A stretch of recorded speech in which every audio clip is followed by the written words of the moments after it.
I'm Yagnik, that's Pat, as Lisa already introduced wonderfully.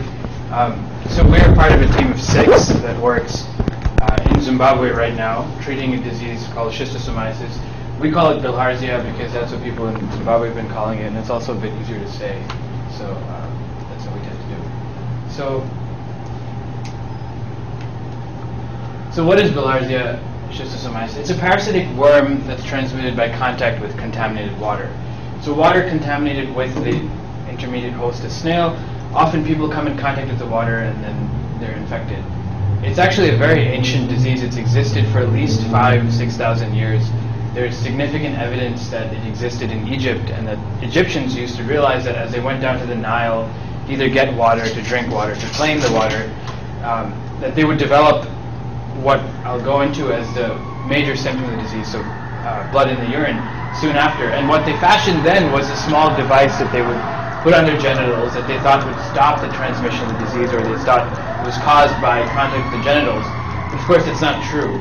And there was a lot of serological data collected in the early 20th century, and they actually found that Egyptians, prevalence was not only very high, but also many Egyptians died from the disease. And that's, of course, because they had no cure therapy. But today, the rates of prevalence are very similarly high, but we do have a very good cure and therapy nowadays. So just the scientific life cycle. What happens is, so you have basically a child, or usually it's a child, but adults and children, they go to the water to get water, to play in the water. If the water is contaminated with the intermediate host, the freshwater snail, what happens is the microcidia, the Cercariae, which is these infective larvae, they penetrate the skin of the individual. And then after penetrating the skin, they migrate to the liver, to the kidney, depending on the species. And in permanent copulatory embrace, the 2 worms begin to produce thousands and thousands of eggs. And the eggs are then secreted in the feces or in the urine, and then they re-enter the water system, they infect the snail, and then the cycle continues. One important thing to note about this life cycle is that there is no in-host full life cycle. So the snail, if there is a mature worm in the adult human, it must have passed through a snail. There's no way, it's not like malaria where the cycle can continue just within a single host. So this is a more pictorial representation. You have a couple of children just peeing and dumping in the water there, and then it's the same water that's contaminated with the snail, and then again they play.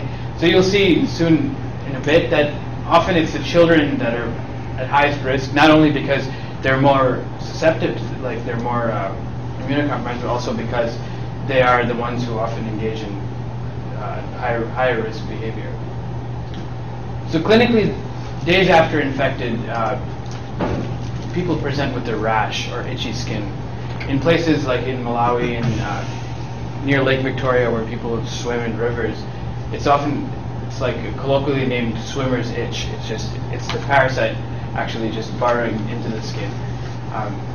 After a couple months after first infection, you develop fever, chills, cough, muscle aches. Of course, like in these places, no one really attributes these symptoms to schisto infection because the background infection levels are just so high that you can't really tell why. And you have 40–50% of kids infected. You don't necessarily attribute fever, chills, and cough to infection by this parasite. So most people actually experience chronic symptoms, and of course the most obvious symptom is blood in urine, blood in stool. So macrohematura, and in fact even microhematura in places where the endemicity is so high, almost 87% of any sort of blood in urine is attributed to schisto infection. So this is just a slightly more scientific breakdown. And the other very important thing is that there was a study out of Zimbabwe that says nearly 4 times as much HIV transmission occurs with individuals infected with schisto, for a number of reasons. One is that there are these sandy patches that develop with genital schisto, but also that there is an increased expression of the CCR5 gene in CD4 cells responding to the infection in urethra and other areas of the body. So this is like the clinical manifestation of the disease, but on a more socioeconomic sense, because the background infection levels are so high, it takes a bit more to figure out exactly what the effects of the disease are. And we actually didn't really figure them out until we met the school teacher living out where we live in Zimbabwe. And we picked him up, and it was we were kind of driving around a bit, and he was telling us about the issue, the seriousness of the disease, and saying many of our students are too sick to attend class. Those who attend class are often sleeping during class, too tired to stay awake. Bilharzia is a real problem here. And you'll hear, I think Pat might talk about some stories in a bit about exactly how, like case stories of how they figured out that schisto was such a problem here. But the major manifestation, disease manifestation, is just overwhelming tiredness and fatigue in children who are school-going children. So if you walk into a school, often you'll see a class of 30 and about 6 kids sitting in the corner not really doing anything, or they're not able to learn to read or write or really anything. And it interferes in those formative years of education when children should be learning properly. And so there are lots of studies out about how cognitive performance declines significantly among people infected with schisto, and how school attendance rates also are seriously affected by schisto infection. In fact, treatment with schisto is actually the cheapest way to increase school attendance. So. Okay. So since this is a global health institute, we'll just take a quick moment to look at the global distribution. As you see, by far the highest risk is in sub-Saharan Africa. Red is areas of high risk, yellow is areas of low risk. There is a third species of schistosomiasis which is confined purely to the east, and that's called Japonicum. But in Zimbabwe and in most of Africa you deal with two kinds, which are the urinary and the intestinal. And those are different species which also attack the different parts of your body. So this slide, for me, I found pretty shocking the first time I saw it, which was about 2 weeks ago at a conference. And what this slide tries to do is compare the net magnitude of illness, the burden of each of these agents. You have HIV/AIDS, malaria, NTDs, that stands for neglected tropical diseases, as we all know, helminth infections, and TB. So helminth infections, I should say right away, are a subset of NTDs. They include not only schisto, but onchocerciasis and a bunch of other worm infections. In Zimbabwe, by far the most important of both of these categories is schistosomiasis. And so for me, I was shocked when I saw this because, I mean, you always hear about HIV/AIDS interventions, malaria interventions, TB interventions, but there are very few that actually address neglected tropical diseases, which is why they were titled Neglected Tropical Diseases by a guy called Peter Hotez. And in Zimbabwe, actually, ours is currently the only program that's trying to do anything about it. And, oops. So I've circled those two because basically Bilharzia in Zimbabwe constitutes that burden of illness. So the reason why this is kind of, I guess, shocking for many people is that the cure for Bilharzia, like many other NTDs, is very simple. For Bilharzia, it's a single oral dose of a drug called praziquantel, which is toxic to the worm, the schistosome, but not to humans. And there are very few side effects. And for one dose to more or less completely remove the worm from the body, although there is a little bit of stage specificity, it's called, of this drug, which means that when the worm first enters the body, there's a short period of time when it's not susceptible.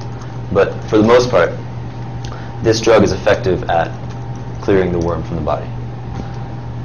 And while it does not prevent reinfection, the sort of the course of infection in schistosomiasis is such that if you give someone praziquantel every year or every 2 years, depending on transmission rates in the area, they might get reinfected, but they won't actually have disease symptoms come back. And that's what we really care about, of course. So what is the strategy? It's called mass drug administration, which many people don't like, of course. It sounds like you're just carpet bombing these kids with drugs, but it's the WHO recommended strategy because it's essentially the cheapest way to get the morbidity down. And rather than actually diagnose individual cases of schistosomiasis and treat people who test positive for infection, you actually just distribute the drug to everyone because diagnosis is much more time-consuming and expensive than you would like. And the drug is so cheap, and it has such minimal side effects. And the side effects are important, as I think we'll discuss later, more for community, being engaged in your program. But it's not actually a clinical problem. So there are 3 reasons why we mainly target children, and the slide in the beginning that showed the transmission kind of explains. The first is that kids are more likely to be infected. And I'll show you here, it's because kids are the ones who are most likely to be swimming. Second is that kids have worse disease symptoms. So if you take an infected adult and an infected kid, the infected kid is suffering more damage. And third is that kids are more likely to actually transmit the disease than adults, because they're the ones who most often urinate or defecate in just rivers or into runoff. So for those three reasons, kids are really like the focal point of the disease, and most infection passes through them. So if you treat them, you'll prevent infection to adults and prevent most of the disease. So, as I said, it does not prevent reinfection, this drug praziquantel, so you need to give it with some frequency. And after lots of studying, the WHO took together all these studies and sort of determined a protocol which depends on the prevalence in an area. The idea is that this prevalence essentially is a representation of transmission rates. So at greater than 50% prevalence of schisto, you give praziquantel every year to all kids. At 10 to 50%, you give praziquantel every 2 years to all kids. And at under 10%, you give it twice during primary schooling. So that's twice from ages like 5 to 15 or so. So there's one sort of interesting issue that comes up with schisto that doesn't come up as much with other NTDs or other diseases. And that is what's called treatment externalities. So the idea is that when you treat a person, there are two benefits, as I kind of hinted at in the previous slide. So let's say Yagnik's infected and I treat him. There's a direct benefit that he gets from no longer having the infection, and there's an externality, it's called, that the people around him get because they'll no longer be infected. And they've done studies on these externalities, and it turns out that they're actually larger for schisto than for other infections. And the range of impact is very high because of the mode of transmission, which is through water, and which can kind of carry the infection on a large radius. So over the last 2 decades or so, there were studies which were trying to estimate the impact of treatment, trying to find out exactly what it was doing, how people were benefiting. And a lot of them made an error, which ended up sort of underestimating the positive impact of treatment. And so there was a review in 2000 which took all these studies that had been done on the impact of schisto and concluded, based on all of them, that there's not a great improvement in cognitive performance after treatment. But the problem is that the studies that they were looking at were randomizing treatment within schools. So what that means is that they would take a school, and they would take a small fraction of the students, and they would treat them. And they would see, okay, how do those students, like test scores, or scores on cognitive tests, how did those improve compared to the other kids?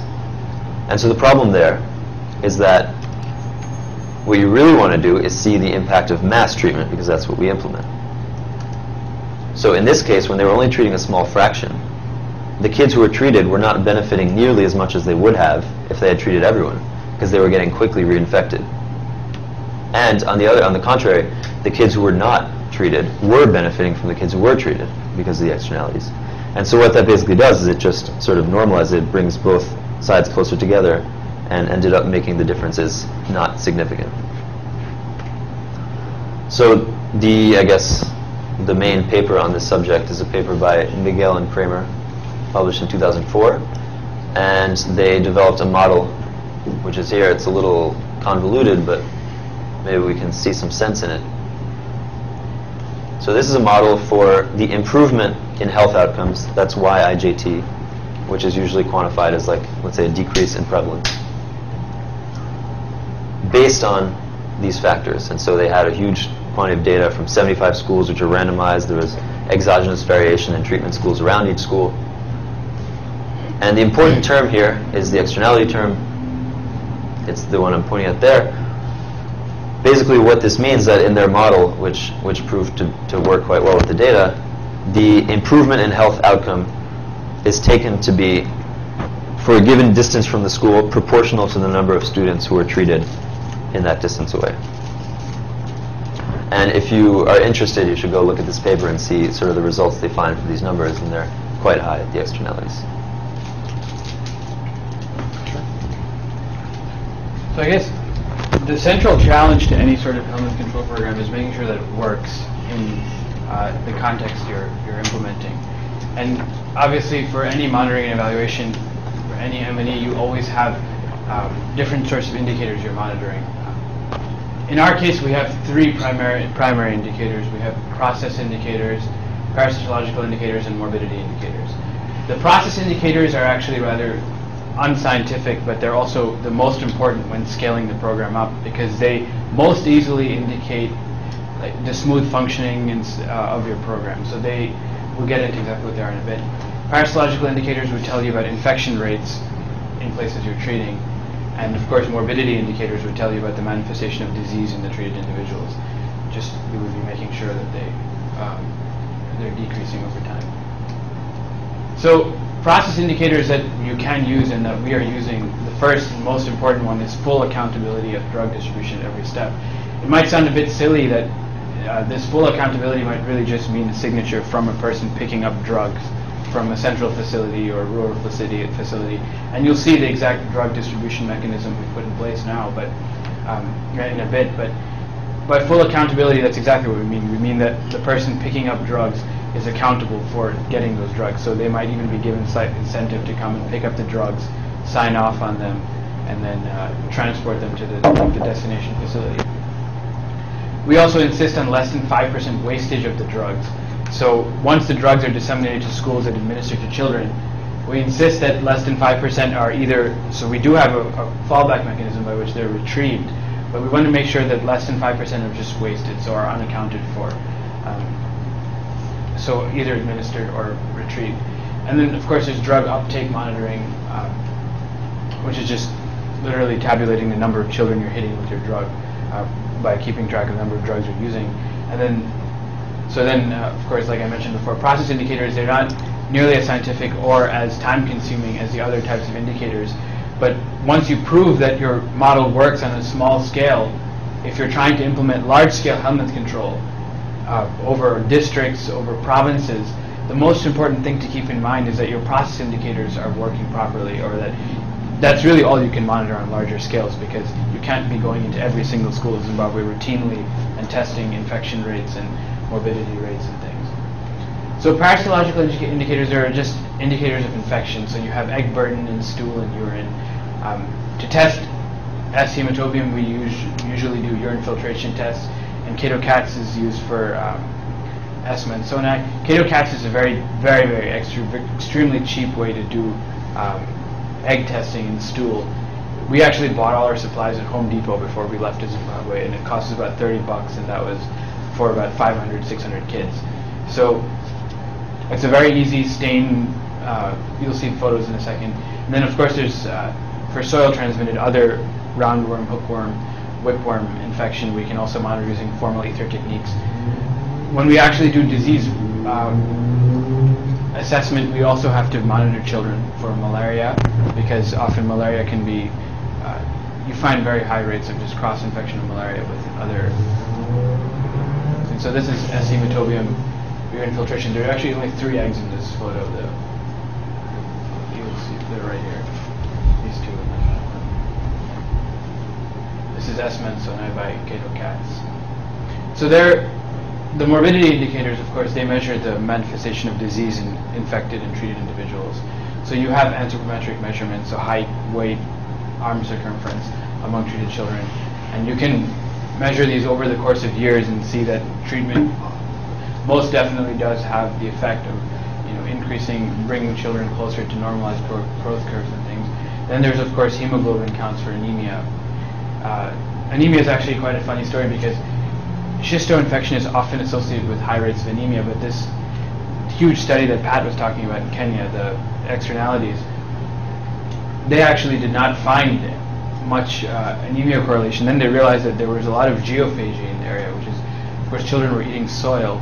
So, and the soil had a lot of iron in it, so they found that there really wasn't much anemia associated with schisto, but in places in Zimbabwe that's not really the case. So we do expect to find quite a bit of anemia. Then of course hematuria is often a major morbidity indicator, and then you can do urine albumin testing also, which tells you about the degree of internal organ damage associated with the disease. So course, Pat had been speaking about externalities, and the best way to measure externalities and also secondary effects, you can do cognitive performance testing. You can also take into account the variation in treatment density and compare the impact of treatment in more dense and less dense places on untreated and treated individuals. And then also there's vector.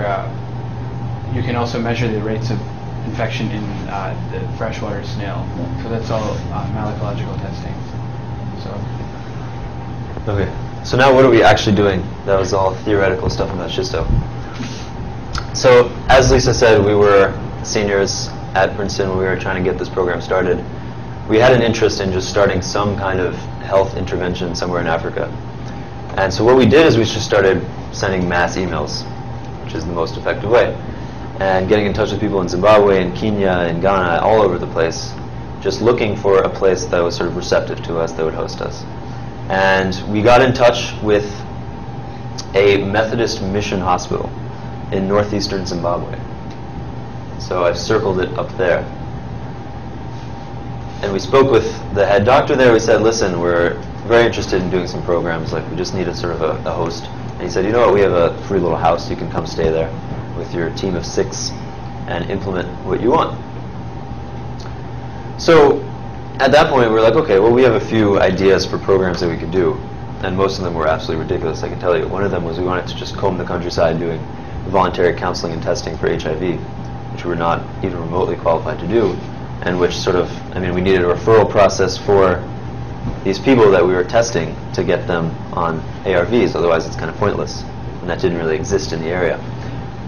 We had a few other ideas, but what we did is we asked the doctor what his biggest sort of problem in his catchment area was. And, you know, I was expecting HIV/AIDS or malaria or TB, but he said Bilharzia. Because about 3 weeks before we spoke to him, the headmaster of a local school had called upon him to investigate the cause of this bloody residue that was staining all the school toilets. And it had taken the headmaster a while to catch wind of this, because in Zimbabwe, you know, they have very little money at the schools. They still make them work, but they have to find a different way. So actually, rather than hiring people to come like clean the toilets, for example, it's the role of the eldest students to do it in shifts. And the students were all from the local area, unlike the headmaster. And for them, schistosomiasis and blood and urine and stuff is not an abnormal thing, so they never thought to bring it up. Because in these areas, the rates are so high that it's considered normal. So this doctor, he heard this from the headmaster. He came to the school, he did his battery of tests, and found that 90% of these kids were actually infected, which is one of the highest rates that we've seen. And so we decided to address this issue, and headed off to Zimbabwe. We didn't heed Lisa's warnings. She said, okay, well, what about like your IRB approvals and this and that? We said, no, it's Zimbabwe, we'll just go, we'll do our program, it'll be great. It wasn't great. We hit a huge amount of resistance from the government, as you would expect. And so this slide is essentially a good pictorial representation of what we went through over the last 6 months or so, in terms of registering ourselves, getting all the approvals we needed. It's actually not a slide that we made. This is from a book called The Mystery of Capital, which investigates why there's so much difficulty in starting legitimate business in third world countries, and the reason is that the approval processes are so difficult. But I took it because I thought it was a good representation of what we went through. We had to register with about 7 different councils, all different kinds of people, register our NGO, register ourselves as individuals, register our research project, and so on. But we're through that now. So we're working in this place, Mutoko. I'd like to give a brief little background on Zimbabwe. They did a prevalence survey in October, which the results are not technically out yet. This is a prevalence survey for schistosomiasis. But the results are essentially the same as the ones that came out in 1985. And they found that, again, about 5 million out of 12 million people in Zimbabwe are infected with Bilharzia. As we all know, the politics are very unstable. The GDP in 2008 was actually the lowest in the world, according to the CIA. $200 per capita, that's about 200 times less than it is in this country, actually even less than that. Which doesn't tell the full story, because the other problem is that there's huge inequality, as you know, in Zimbabwe. Where we work, the rates are higher. At these schools, it's 90%, but overall, it's estimated to be about 60%. So, okay, like we said, what are we actually doing? In March this month, right now, as we speak, our first program is starting. It targets 10,000 kids in a subset, as I've tried to show here, of this district called the Mutoko district. And this is kind of our introduction into the field, and it's in partnership with the Ministry of Health. So all our programs going forward are going to be in partnership with the ministry. We'll talk about why, but essentially this really ensures that fitting into a national framework can secure our program in the future and make it more sustainable. So we're starting with 10,000 kids, and we want to scale up in January to 50,000. And so this would be a full district pilot. So we want to test a distribution strategy and a treatment strategy, which we'll discuss in a few slides. We want to test it on the scale of a district because it's a district-based distribution strategy. We want to show it works, and that's why we have this study, which is going to happen simultaneously for about 3 years, and we'll follow a whole bunch of indicators. So this is the study, and it has this insanely long title because Zimbabweans like to be very clear about everything. It's called Schistosomiasis Treatment Impact Evaluation. Is the district treatment strategy relevant to a focal point disease burden? So let me just explain this briefly. So what is the district treatment strategy? This is the strategy that the Zimbabwean government is sort of putatively running with as they're writing their policy, which should be done in the next few months. So what they want to do, if you remember, I showed a slide earlier that said, okay, over 50% prevalence you give every year, between 10 and 50 you give every 2 years. So what data are you using? Well, in Zimbabwe, what they want to do is they want to take the average prevalence in each district and apply in that district the proper frequency of distribution. But this is a small problem. And the problem is that the districts don't necessarily correspond with what we call ecologically homogeneous areas. And if you have sort of prevalence of schistosomiasis, it's constant along ecologically homogeneous areas. But if you go from some sort of low place with a lot of rivers to like a higher place, the rates drop dramatically because people aren't swimming in stagnant water. And in many districts, such as ours, there are sort of different areas with different prevalences. And so that's what we mean by a focal point disease burden. This is a disease that, rather than having a steady prevalence sort of all over large areas, it has spikes and then low areas and then spikes. And so it doesn't really make sense to use districts. And that's what we're going to try to show in our study. That rather than use districts, you should actually go to these places and try to find ecologically homogeneous areas, use what's called rapid schistosomiasis questionnaires to find the rates in these smaller areas, and then apply the appropriate strategy on those scales. So we have 10,000 kids in our study. And what we're doing is that the area where we're working, we suspect and basically know, because of what this doctor the tests he did, that it's going to have prevalence over 50%. We also know that the district has prevalence under 50%. So according